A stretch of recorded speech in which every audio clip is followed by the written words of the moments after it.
الحمد لله نحمده ونستعينه ونستغفره ونتوكل عليه ونعوذ بالله من شرور أنفسنا ومن سيئات أعمالنا من يهده الله فلا مضل له ومن يضلله فلا هادي له وأشهد أن لا إله إلا الله وأشهد أن محمدا عبده ورسوله أما بعد فإن خير الحديث كتاب الله وخير الهدي هدي محمد صلى الله عليه وسلم وشر الأمور محدثاتها وكل محدثة بدعة وكل بدعة ضلالة وكل ضلالة في النار أما بعد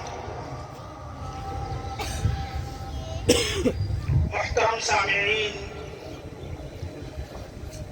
بزرگان دین، ماں اور بچوں،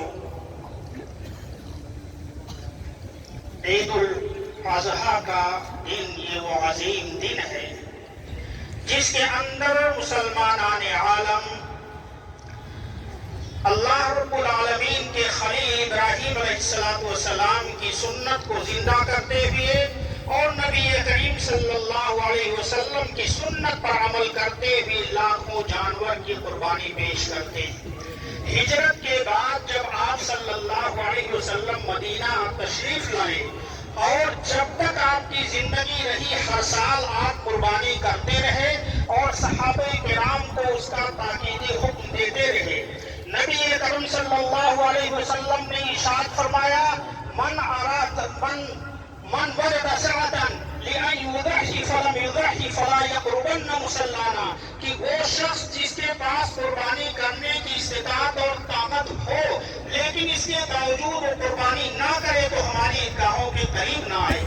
اور ایک دوسری روایت میں آپ صلی اللہ علیہ وسلم نے فرمایا کہ اے لوگوں، ہر گھر والے پر سال کے اندر ایک بار قربانی دینی ہے، لہذا جو شخص بھی قربانی کی استطاعت اپنے اندر پاتا ہو، اس کی طاقت رکھتا ہو، تو اسے ہر حال میں قربانی کرنی چاہیے اور اس سے غفلت اور سستی کسی طور پر بھی جائز اور درست نہیں ہے۔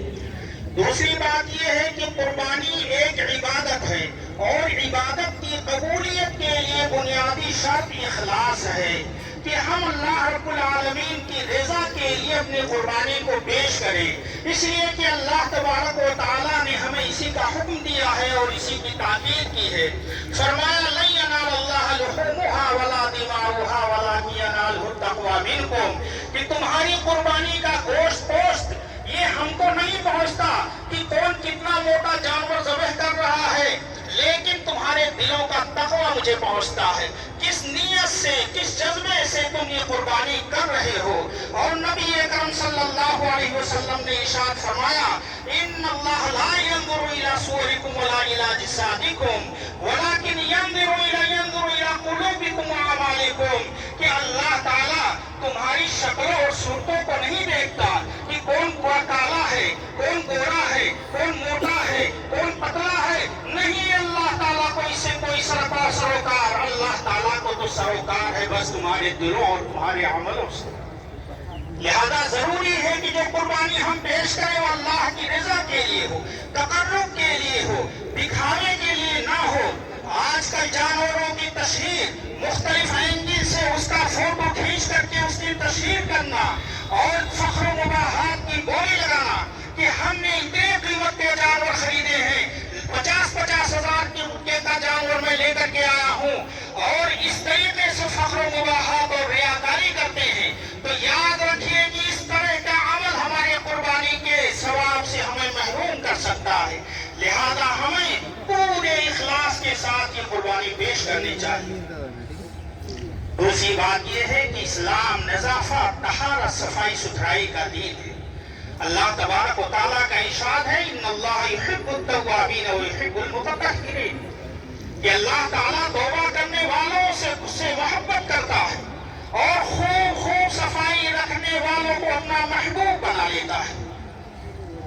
صفائی اور ستھرائی کو اسلام میں نصف ایمان قرار دیا گیا ہے، اور اتنا ہی نہیں بلکہ اسلام نے ہر مسلمان پر واجب کیا ہے کہ دن کے اندر وہ 5 مرتبہ اپنی طہارت کا جائزہ لے۔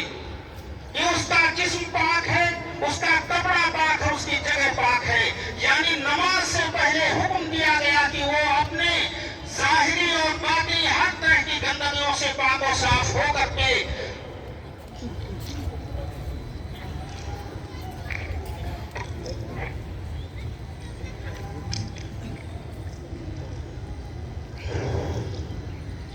यानी तहारत के मौके पर वजू करे, दिन में 5 मरतबा अपने आज़ा को धुले, उसको पाक और साफ करे।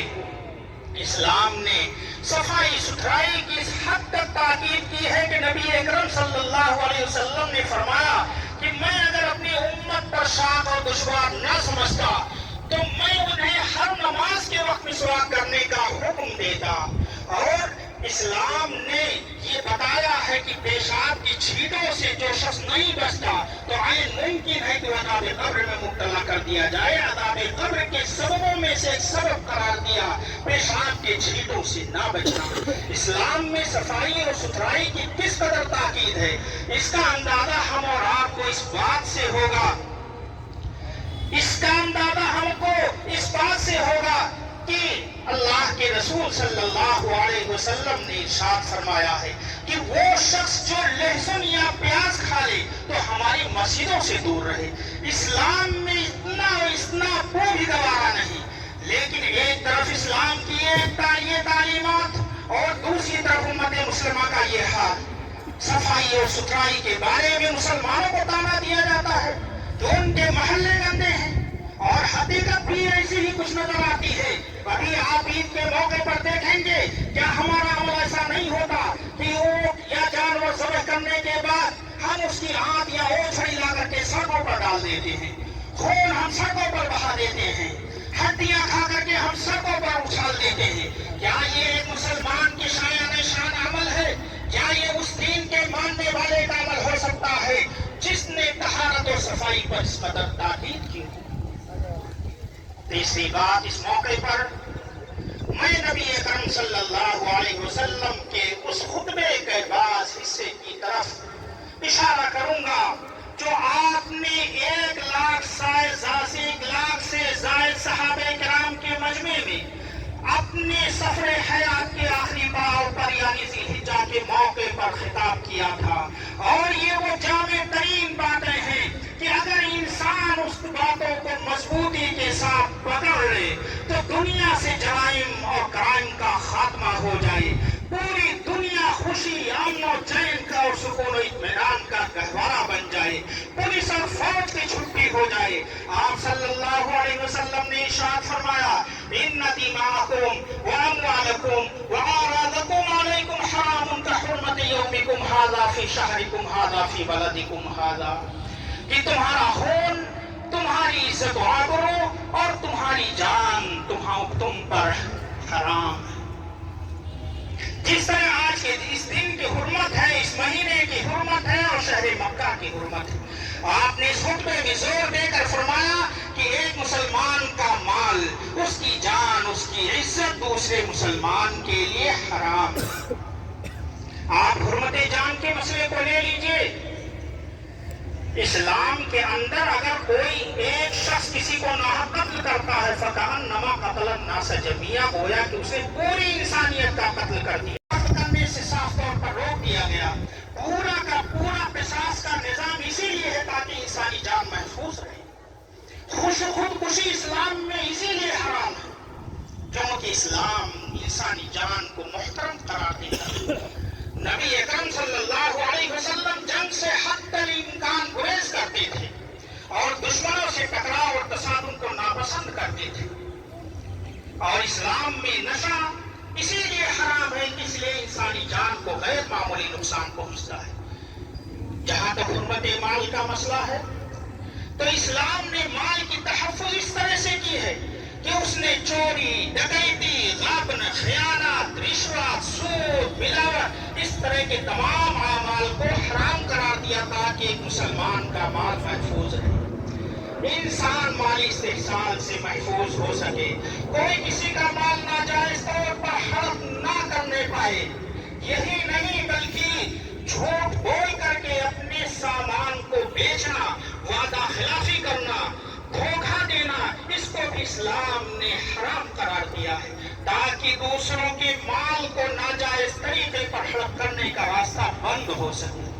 हुर्मत इज्जत की बात लीजिए, इस्लाम ऐसे तमाम अमाल को हराम करार देता है जिससे किसी के हक की इज्जत होती हो, किसी के वकार पर आ जाती हो, या किसी की रजाई इज्जत दागदार होती हो, किसी की अमानत और दयानत रुसवा होती हो। इसीलिए इस्लाम ने इल्जाम, बुहतान तराशी, चोरी, गीबत, इस तरह की तमाम चीजों को हराम करार दिया है। जासूसी, तनाबुज बिल अल्काब, किसी का मजाक उड़ाना, किसी को नीचा दिखाना, ये तमाम चीजें इस्लाम में हराम है। इस्लाम में इज्जत और नामूस की जो तहफ़्फ़ुज़ है उसका अंदाजा सिर्फ एक वाक़े से कीजिए। एक बार अम्मा आयशा रज़ियल्लाहु ताला अन्हा ने नबी अकरम सल्लल्लाहु अलैहि वसल्लम के सामने कहा, हस्बुका मिन सफिया कज़ा व कज़ा, सफिया के ताल्लुक से आपके लिए ऐसा ऐसा होना काफी। इशारा कर रही थी, तंज कर रही थी उनके नाटे कद होने पर। नबी अकरम सल्लल्लाहु अलैहि वसल्लम ने जब ये सुना तो आपने कहा, लक़द क़ुल्ति कलिमतन लौ मुज़िजत बिमाइल बहरि लमज़जतहु, क्या आयशा तुमने ऐसी बात कह दी है कि अगर इसको समुद्र के पानी में खोल दिया जाए तो पूरा समुद्र का पानी कड़वा हो जाए। गौर फरमाइए, नबी अकरम सल्लल्लाहु अलैहि वसल्लम की रद्द अमल पर सिर्फ बस तक कहा था, लेकिन आप किस तरह गज़बनाक हो गए। ये आपकी गज़बनाकी और नाराजगी बताती है कि इस्लाम में किसी की इज्जत से खिलवाड़ जायज नहीं। लेकिन आज समाज की दीदारदेगी देखिए, सोशल मीडिया का जमाना है, आसमानी के साथ दूसरों की इज्जत उछाली जाती है, दूसरों की इज्जत से खिलवाड़ किया जाता है, पर्दों के पीछे की बातें निकाल करके सामने लाई जाती हैं और मासूमों और बेगुनाहों को गलत इल्जाम लगा करके उन्हें जलील और रुस्वा किया जाता है। तो जरूरी है कि हम इन उसूलों को अपनाएं।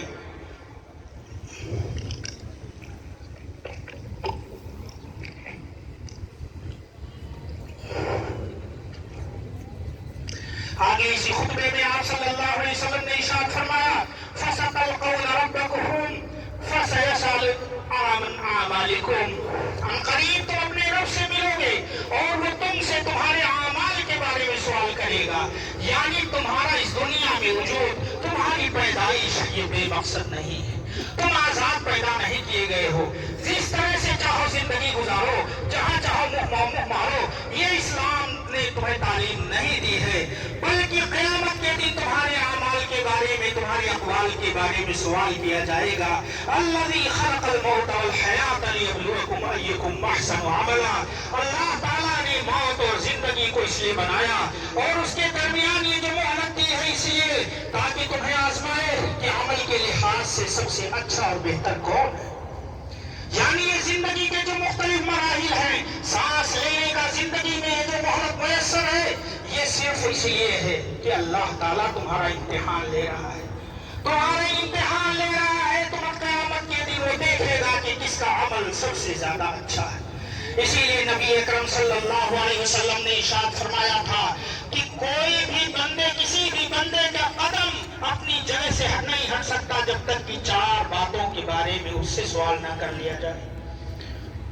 उसके उम्र के बारे में कि उम्र कहाँ गुजारी, जिंदगी के मुख्तलिफ मराहिल किन कामों में सर्फ किया, और जवानी के बारे में कि जवानी की तवानाइयां कहाँ सर्फ की, और माल कहाँ से कमाया और कहाँ खर्च किया। लिहाजा हमें पूरी जिंदगी अल्लाह और उसके रसूल के बताए हुए तरीके के मुताबिक बितानी चाहिए, और ताकि आने वाले दिनों में हम कामयाब हो सकें। कामी दुनियावी और उखरवी कामयाबी के लिए एक तरफ हमें बंदों के हुकूक की भी रियायत करनी है, साथ ही साथ अल्लाह ताला के हक को भी अदा करना है। अल्लाह रब्बुल आलमीन से दुआ है कि ऐ अल्लाह तो हमारी कुर्बानी को कबूल फरमा, हमारी नेकियां कबूल फरमा। ऐ अल्लाह तो गफूर रहीम है, तो हमारी मग़फ़िरत फरमा। ऐ अल्लाह तो अरहमुर राहिमीन है, तो हम पर रहम फरमा। ऐ अल्लाह तो रऊफ़ुम बिल इबाद है, तो हमें अपने शफ़क़त में, अपने शफ़क़त के तले जगह दे। ऐ अल्लाह दुनिया के जिस खित्ते में मुसलमान परेशान हाल है तो उनकी परेशानी दूर फरमा दे। ऐ अल्लाह फलस्तीन के مسلمانوں کی تو اپنے دست غیب اور قدرت کاملہ سے مدد فرما۔ اے اللہ تو ان بیواؤں، معصوموں اور بچوں کی حفاظت فرما۔ اے اللہ تو ظالموں کو ایسی سزا دے کہ دنیا عبرت حاصل کرے۔